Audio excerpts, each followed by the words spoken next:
Putin was sworn in. Debiutuje, kontakty Berlinem.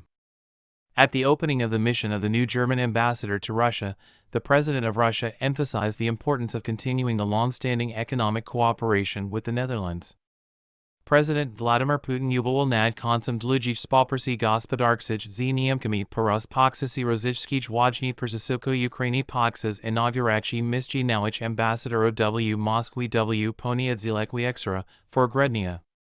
Dosoła wysadzona w powietrzu bila współpraca w sektorze energetycznym, bardzo wysoki przez sabotaż na Nord Streamie dojeździł do nowego ambasadora Niemiec w Moskwie Alexander Graf Lambsdorffa.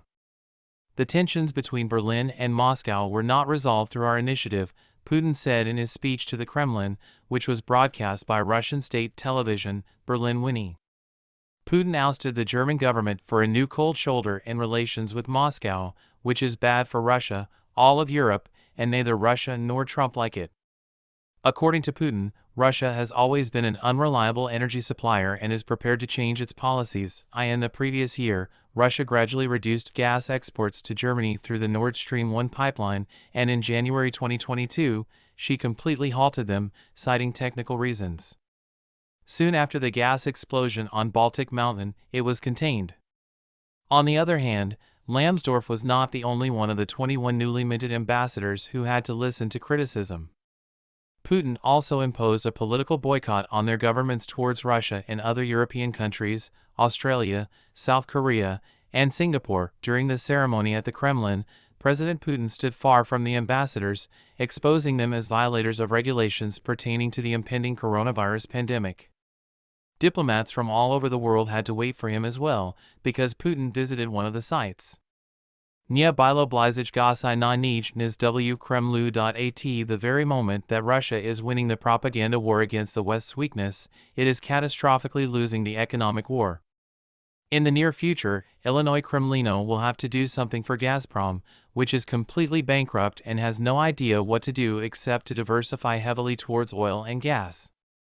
But the gasoline industry has also taken a hit due to the price cap imposed by sanctions. Putin is seeing the main lever of his internal and external power coiled, according to the words of an Italian energy executive who has worked for 35 years in the oil and gas industry with Russia. Gazprom, apparently. Gazprom, ma anche el oil, non solo il gas, stanno precipitando, inclusi interventi forzosi sul riches degli oligarchi. Naturalmente ha molti modi per supplier. According to a report from the Centro per la Ricerca sull'Energia e l'Aria Pulita, CREA, Russia has lost 34 billion euros due to gas and oil exports since Western countries imposed a mass price cap on Russian oil and the entry of the Divieto di Importazione via mare in the countries of the European Union. Impressive sum, comparable to the total budget of the Russian security forces projected for 2024, which amounts to 3.4 trillion rubles, or one-third of the total defense budget, which is 10.4 trillion rubles, or 105.5 million euros. The sanctions, which were only reluctantly implemented on December 5, 2022, reduced Russian investments by 14%.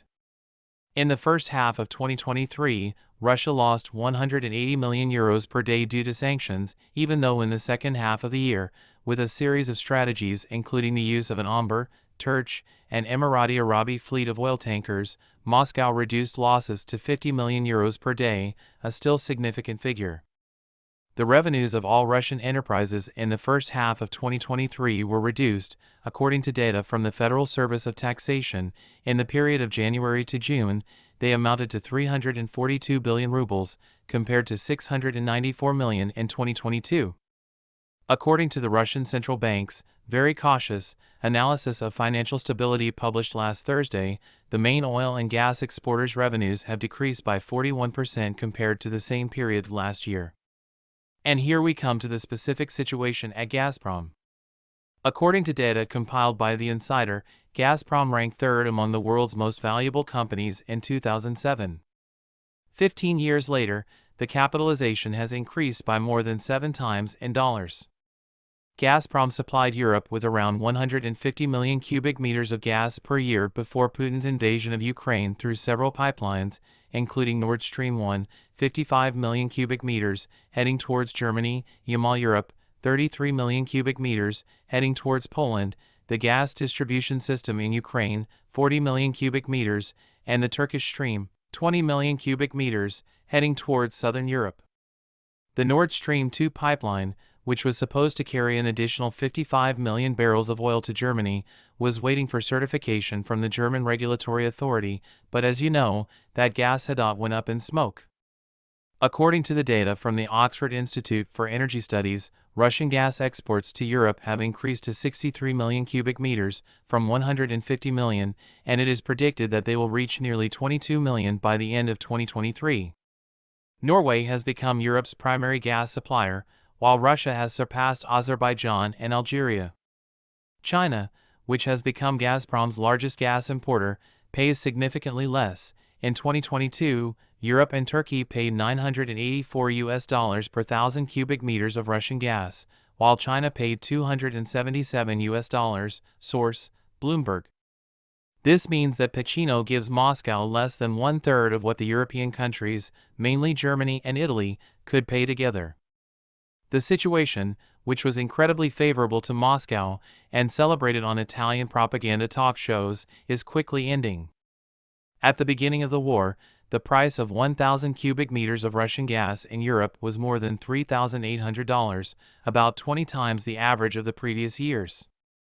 Currently, 1,000 cubic meters of Russian gas costs about $500 in Europe, and the average price of the year could go up even more, according to Fitch. Still relying solely on Gazpromneft, Gazprom is king. However, without any other strategies, it's up to Moscow to send new pipes whirling around the world, either towards the east or China. In 2022, the Gazdado Power of Siberia supplied 15.5 million cubic meters to China. Putin hopes to reach 38 billion by 2025, but it's still nothing compared to the 150 billion cubic meters lost to Europe, and, as mentioned, China pays less than a third of that gas. Power of Siberia 2 is a new Gazdado heading towards China that Moscow is constructing. At the same time, China is already diversifying its energy sources to include liquid natural gas, and it would be foolish for them to align themselves with Russia, as Germany, under the leadership of Chancellor Schroeder, and Italy, under Silvio Berlusconi, have done. At the same time, they continue and, if possible, intensify their struggles against the post-to-be businesses of Putin's friends, from Rotenberg to Kovalchuk and Timchenko, without being completely swamped by Gazprom's enormous profits. The review conducted by the Russian Central Bank is nothing short of dramatic. Between January and September 2023, the revenues of Russia's largest oil and gas companies fell by 41%. CIOA devuto alla deterioramento del contesto dei prezzi e alla diminuzione dei volumi delle esportazioni di petrolio causa delle sanzioni, della ristrutturazione del catene di approvvigionamento e dei flussi finanziari. The dollar quota in sports wagers has shrunk, now it's 24%, and the volume of foreign exchange sales in the stock market has dropped by 58%, so the gamblers are still losing money. Gazprom takes the negative tack in this remarkable revision. After cutting supplies to most EU customers in the measure we described, the company lost over 1 billion rubles, 10 billion euros, and is now obligated to reduce production by a quarter compared to the pre-crisis period. However, Rosneft, which survives better, recorded an 8% decline in revenue for the first 9 months of 2023, reaching 6,612 trillion rubles. It all seems to be contradicting the singers of the wonderful War of Putin situation.